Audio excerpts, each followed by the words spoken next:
Storia Nostrale, l'histoire de la Corse et des Corses, avec Lisa Doraggio et ses invités, tous les jours à 18h15 sur Alta Frequenza. Bonsoir, bienvenue dans Storia Nostrale pour cette nouvelle semaine dédiée à San Piero Corse. Bonsoir Antoine Margradian. Bonsoir. Alors on va faire un petit focus, on peut dire un petit arrêt sur image sur le personnage de Vanina Dornan, puisque nous avons dépassé certes le mariage de San Piero Corse avec Vanina. C'est un personnage qui est resté évidemment attaché à la figure de San Piero Corse pour des raisons assez tragiques. On va revenir déjà sur ce personnage. Qui était-elle ? On le sait, c'est une fille d'Ornan. Oui, en fait, dans la réalité, c'est une fille d'Ornan. Les Dornan, c'est assez compliqué parce qu'en fait, il y a des ruptures. Il y a plus de ruptures que de continuité dans la et puis il y a le phénomène de la bâtardise. Son grand-père, Alphonse, est dit Alphonse le bâtard. Donc, alors cela étant, Rinuccio della Rocca aussi, et ainsi de suite. On peut dire ça de beaucoup. Il y a des ruptures.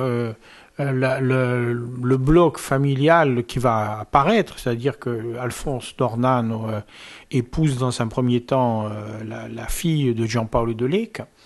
Et donc, il fait rentrer, il rentre d'une certaine façon dans la mythologie des Cinarchesi, de ces familles du sud de l'île.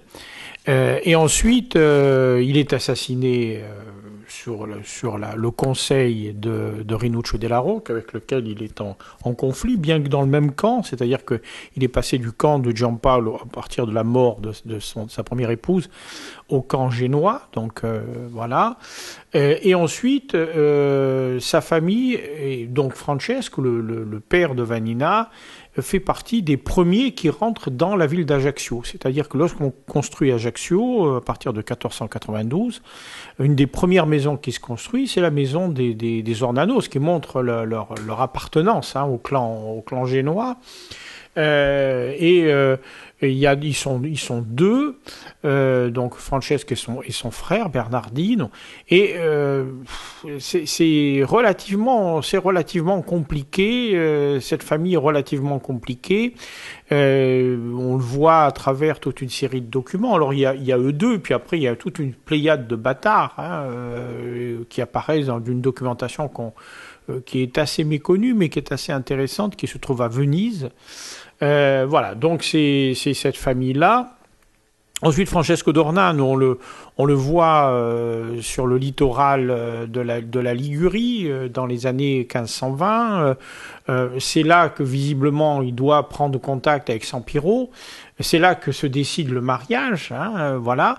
Et alors, ce qui transparaît du personnage de Vanina, c'est que elle est évidemment beaucoup plus jeune que son mari.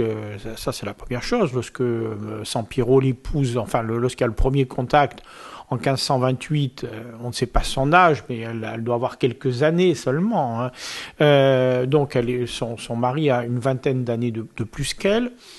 Et deuxième élément, elle lui apporte la noblesse, parce que lui donc est un plébéien, lui apporte la noblesse, mais en même temps lui a une position sociale qui s'affirme d'année en année, voilà. Et alors, ce qui transparaître du personnage, c'est que elle est plus moderne que lui. Lui, en fait, d'une certaine façon, est resté un médiéval. Lui s'attache à toute une série de symboles, et notamment les symboles de Giampaolo de Lecca, dont il va reprendre les couleurs en 1564. Elle apparaît quand même comme une femme beaucoup plus moderne. Voilà. Et ça va effectivement poser problème assez rapidement, c'est-à-dire au moment où se jouera la période tragique, l'affaire tragique entre les deux, révèle en fait dans la réalité une espèce de coupure entre quelqu'un qui est de son temps et puis quelqu'un qui, d'une certaine façon, appartient déjà pour toutes sortes de raisons. Cela étant, Sampiero n'est que le représentant de toute une série de personnages du temps qui ont un petit peu la même idéologie. Une idéologie un peu passéiste, un peu médiévale, un peu liée à un reste comment on pourrait dire, de seigneurie un petit peu à l'ancienne, et puis de l'autre côté, eh bien, quelqu'un qui, regardera Marseille, par exemple, avec un grand intérêt, qui correspond effectivement à quelqu'un de plus urbain, quelqu'un qui, deux conceptions différentes, et c'est ce qui créera vraisemblablement le désaccord entre les deux. Alors évidemment la question, bateau, intrigante ou pas? Était-elle une intrigante? Intrigante, je pense pas. Je pense par contre que elle va, alors là, de manière claire, ça, parce qu'on a les documents qui le prouvent. Elle va trahir Sampiero de manière assez claire.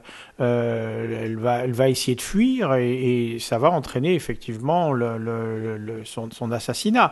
Mais on a les documents génois qui montrent qu'elle a pris contact du côté génois avant de décider de partir. Donc ça montre en tout cas une proximité avec les Génois qui rappelle un petit peu la proximité qu'a eu à un moment donné avec les Génois son père, voire son grand-père. Merci beaucoup Antoine-Marie Graziani, on se retrouve demain pour reprendre bien évidemment le fil de notre histoire, là où on l'avait laissé vendredi dernier.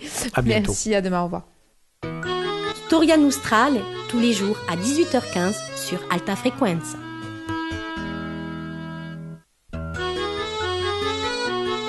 Storia Nostrale, l'histoire de la Corse et des Corses, avec Lisa Doraggio et ses invités, tous les jours à 18h15 sur Alta Frequenza. Bonsoir, bienvenue dans Storia Nostrale. Bonsoir Antoine-Marie Graziani. Bonsoir. C'est notre deuxième émission de la semaine. Nous rappelons évidemment que l'ensemble des émissions est disponible sur le www.alta-frequenza.com. Ces émissions dédiées à Sampiero Corse. Nous reprenons, hier nous avons fait un petit focus sur le personnage de Vanina Dornano. Nous reprenons finalement le fil de notre histoire à ce retour en Corse de Sampiero Corse. Oui, alors le problème, Sampiero est parti en 1549, il a eu à combattre à Parme dans un premier temps, ensuite il a fait un tour dans le Piémont, et puis ensuite il va être amené avec les troupes françaises à venir du côté de Sienne.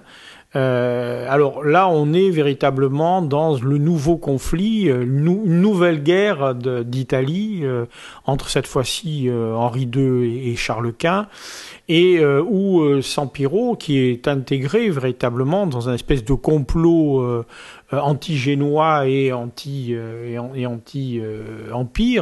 va jouer un rôle tout à fait de premier plan. Alors, d'abord, c'est l'affaire de Parme, et puis ensuite, dans la foulée, c'est l'affaire siennoise.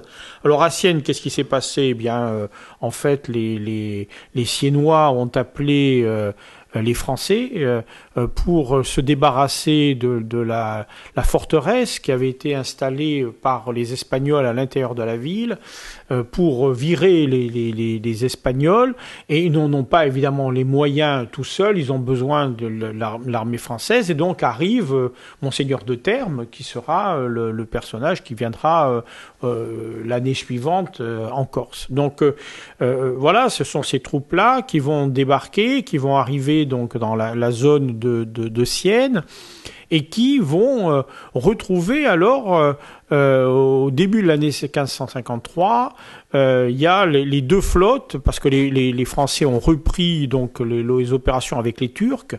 Les flottes françaises et turques vont ensemble entre 1551 et 1553, et ça débouche sur cette opération de 1552. Alors, toute la question, c'est de savoir qui a décidé de passer en Corse. Si vous voulez, il y a ce que dit Marc-Antonio Ceccaldi. Ceccaldi nous explique qu'il y a toute une série de personnages, à commencer par le roi lui-même, Henri II, qui peut avoir poussé à cette intervention en Corse. Et puis, il place évidemment Sampiero parmi ceux qui ont vraisemblablement... Alors, ça paraît tout à fait évident lorsqu'on voit la manière dont un certain nombre de personnages autour du roi parlent de la Corse. On comprend très bien que Sampiero a mis sa main dans l'opération, c'est-à-dire que il a expliqué tous les avantages que pourraient tirer les Français, notamment la flotte française. Justement, il y a une présentation finalement. Pourquoi la Corse? Est-ce que c'est une place stratégique? Alors, c'est une place stratégique dans l'esprit d'un certain nombre de personnages, et particulièrement dans l'esprit de Catherine de Médicis, qui est la reine, qui explique de manière claire que, en fait, la Corse, c'est le grand cavalier entre l'Espagne et l'Italie. Il faut se souvenir, je veux dire, il y a la grande route du temps, c'est Barcelone-Gênes. La deuxième route, c'est Barcelone-Naples, et il y a une troisième route qui va de Naples à Gênes. Voilà, donc ça fait un triangle. Dans ce triangle que beaucoup de choses se jouent. Or, dans ce triangle, il y a un morceau qui peut effectivement gêner les déplacements à l'intérieur, et ce morceau, c'est la Corse. Donc il y a cette signification stratégique. Ensuite, il y a d'autres éléments qui sont détaillés d'ailleurs par Ceccaldi, notamment la question, la possibilité, parce que les bateaux du temps ont des besoins en eau et en nourriture très importants.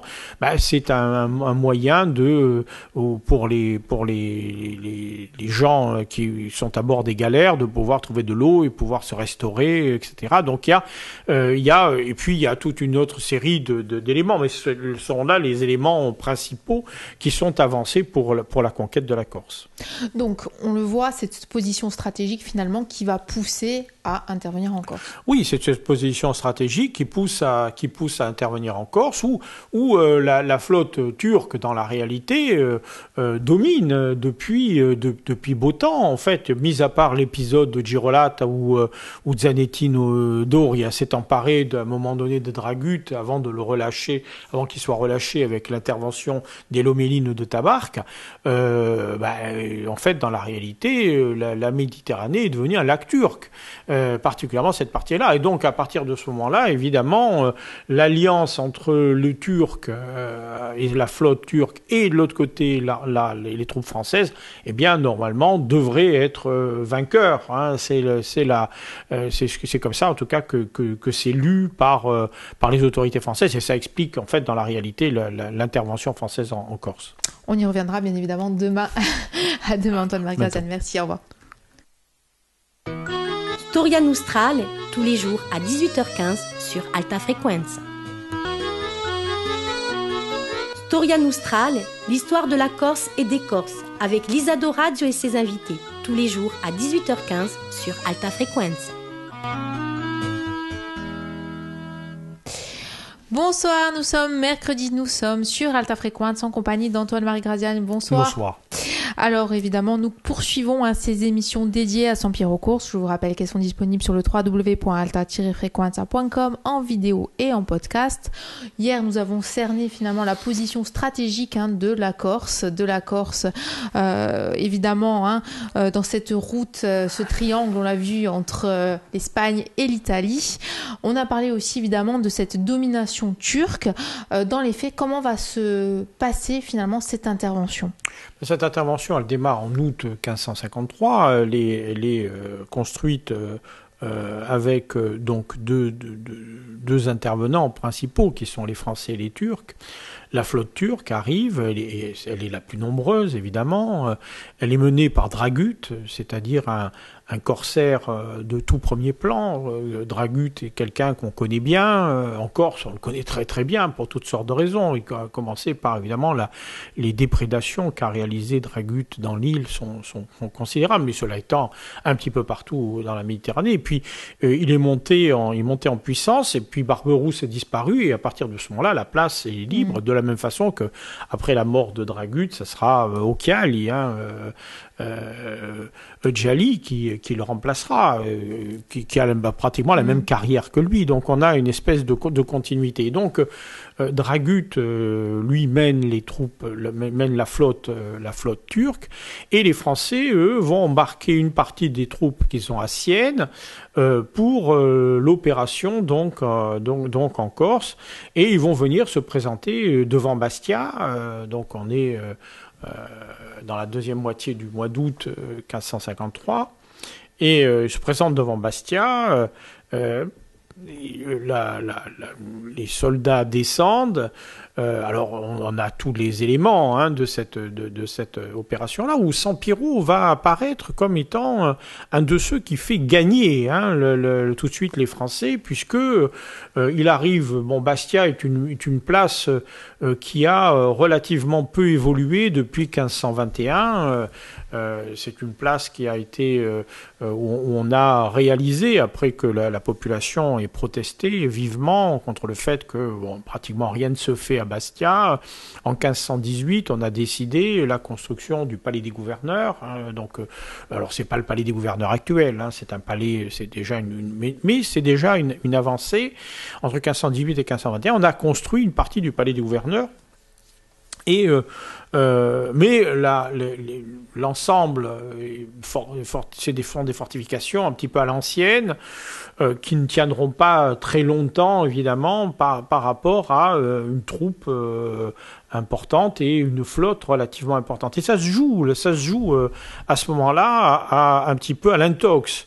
C'est-à-dire que les Français avancent, et puis Sampiero vient s'installer sous la forteresse et appelle les gens à l'intérieur. Alors ça nous amuse beaucoup de voir.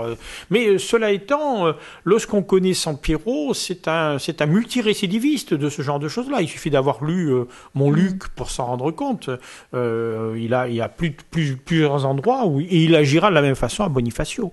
Donc il vient, il appelle les gens, ceux qu'il connaît, parce qu'il en connaît un certain nombre, et il leur dit, je viens au nom du roi de France, voilà.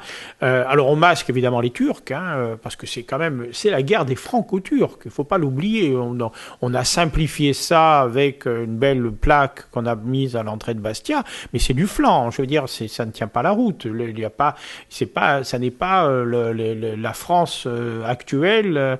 Voilà, je veux dire, il faut arrêter avec ces espèces de constructions qui valent pas grand-chose et qui datent finalement du 19e siècle, et qui sont arrivés à travers le 20e siècle, malheureusement, presque jusqu'à nous, et qui sont évidemment des erreurs historiques.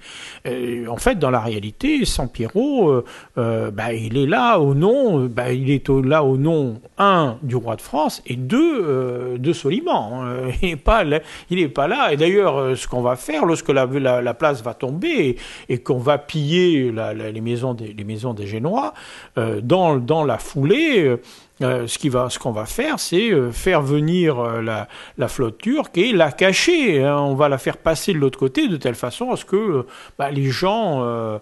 c'est plus facile de se rendre à Sampiero et aux Français qui sont autour de Sampiero, où en plus il y a un certain nombre de soldats qu'on connaît, parce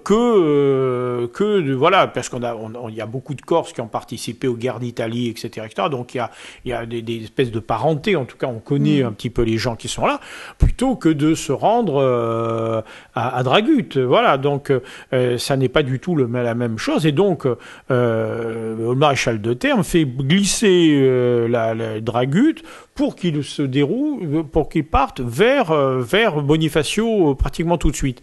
De telle façon, on se débarrasser et apparaître véritablement comme le leader, disons, de ce genre d'opération, avec Sampiero, parce que Sampiero est là, et de la même façon, c'est lui qui va gagner le seigneur le seigneur du Cap Corse, Damar, Damar, et comme on l'appelle en Corse, mais en fait c'est Demar, qui va être gagné à ce moment-là, et qui fait basculer aussi le Cap Corse, hein, donc là, il y a pratiquement en un mois, les choses la messe va être dite, hein, c'est-à-dire que dans un premier temps, donc c'est Bastia, dans un deuxième temps, c'est le Cap Corse, dans un troisième temps, Dragut va venir faire le siège de Bonifacio. Alors là, c'est un siège tragique. On y reviendra justement demain, Marie-Graziani. À demain, merci. Au revoir. Storia Nostrale, tous les jours à 18h15 sur Alta Frequenza. Storia Nostrale, l'histoire de la Corse et des Corses, avec l'Isado Radio et ses invités, tous les jours à 18h15 sur Alta Frequenza. Bonsoir, bienvenue pour cette avant-dernière émission de Storia Nostrale, cette avant-dernière émission de la semaine en compagnie d'Antoine-Marie Graziani. Bonsoir. Bonsoir. Alors nous poursuivons avec vous et bien évidemment ces émissions dédiées à Sampiero Corse que vous pouvez retrouver sur notre site internet dans leur totalité. Nous nous étions arrêtés au siège de Bonifacio, siège tragique évidemment mené par les Turcs. Oui, les Turcs. Alors en fait, on passe par Porto Vecchio. Hein, donc à Porto Vecchio, on fait descendre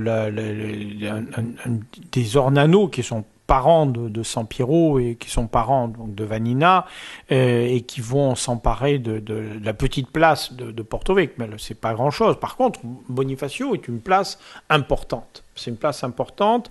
Elle est considérée comme pratiquement imprenable, hein, ou en tout cas, il va falloir y mettre les moyens. Et c'est ce que vont faire les Turcs. Les Turcs vont véritablement mettre les moyens pour s'emparer de la place de Bonifacio. Alors, il faut se souvenir à quoi ressemble Bonifacio. Bonifacio, en fait, dans la réalité, c'est parce qu'on se souvient, on a en tête le siège précédent, c'est-à-dire le siège par les Aragonais. C'est plus du tout la même ville.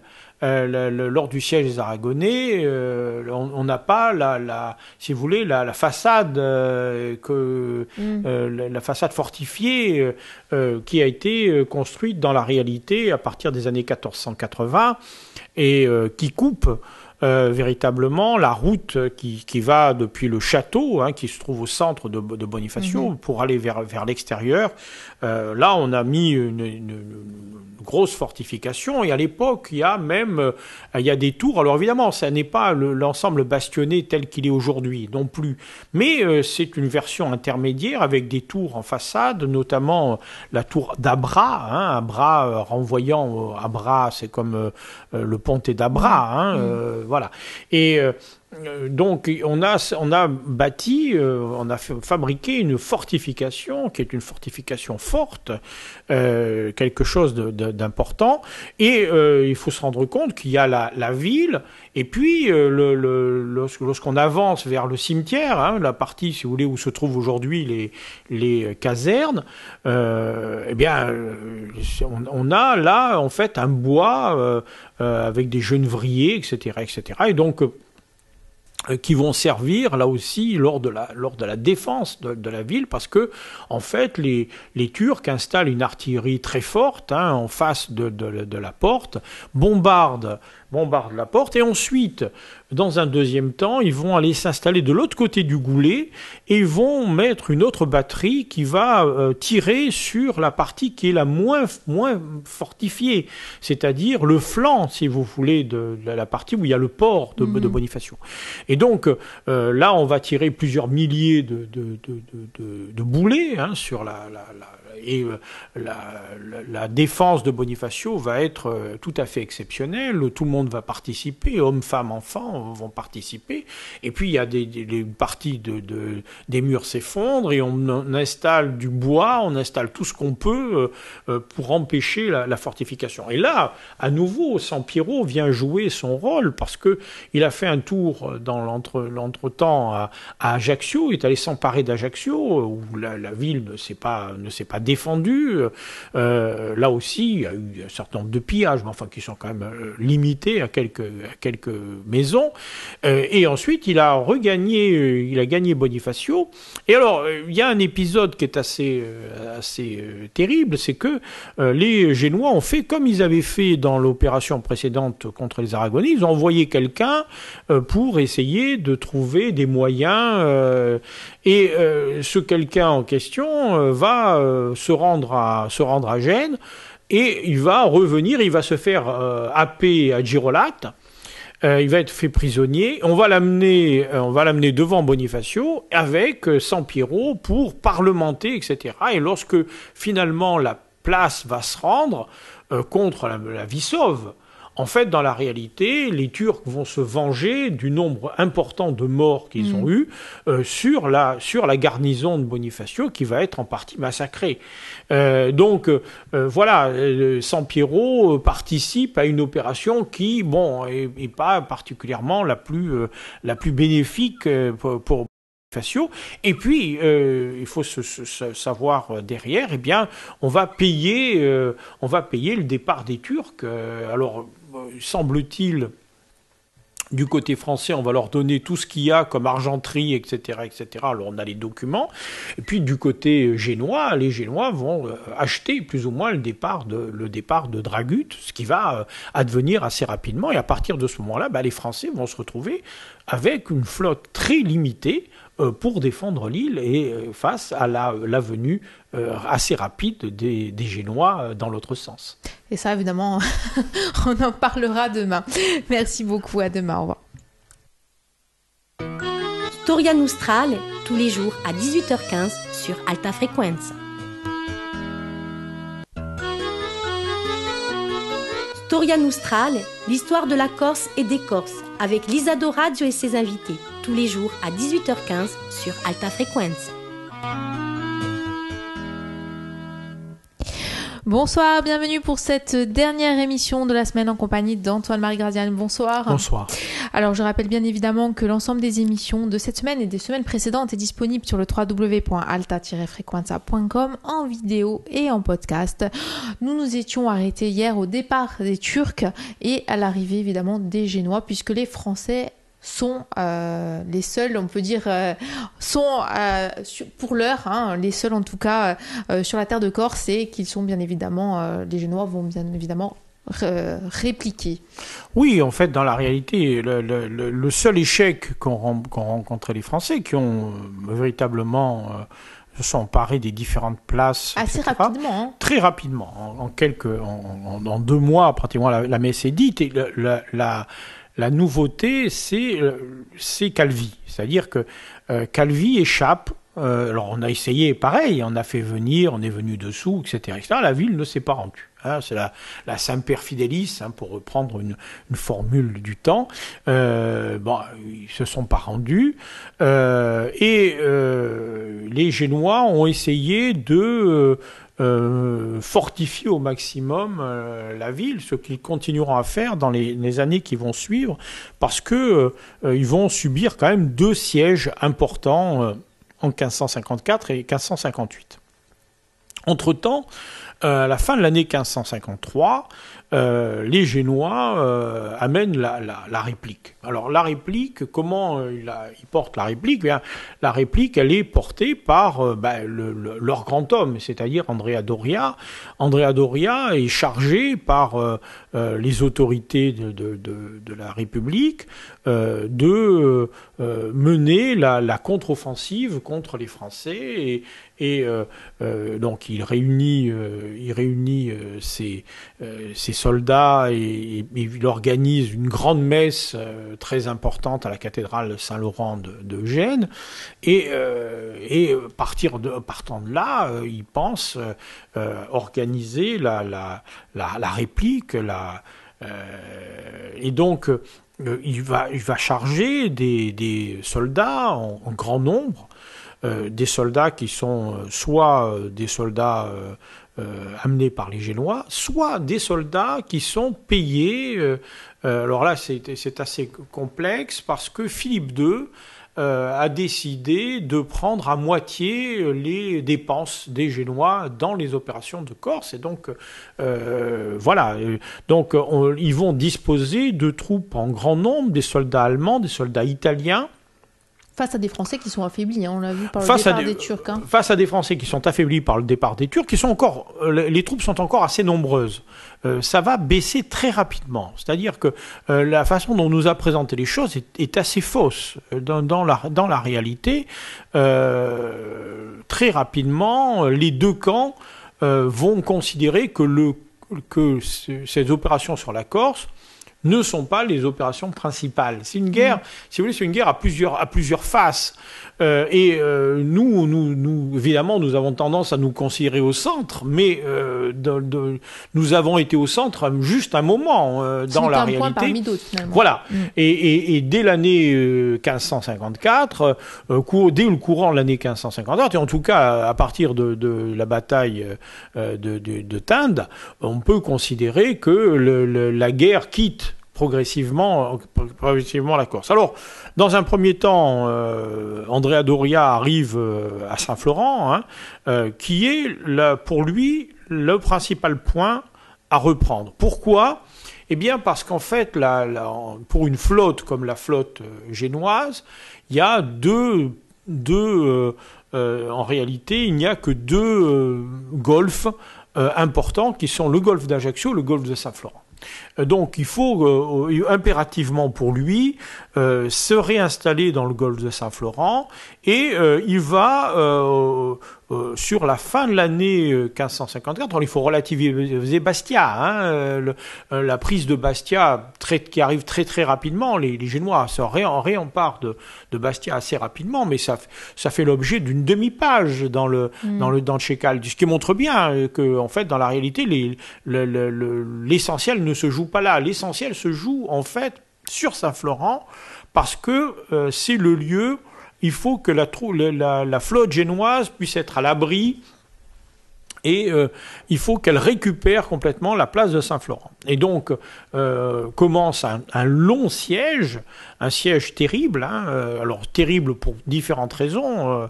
Une des raisons, c'est pas une raison militaire, oui. C'est purement et simplement le fait que arrive une épidémie au milieu des soldats et ce grand camp sur lequel nous avons des éléments tout à fait exceptionnels, puisque nous avons une liasse des archives de Gênes qui décrit véritablement le plan et le camp et qui comporte aussi toute une série de testaments de soldats qui sont morts dans ces opérations de la fin de l'année 1553, début de l'année 1554. Et puis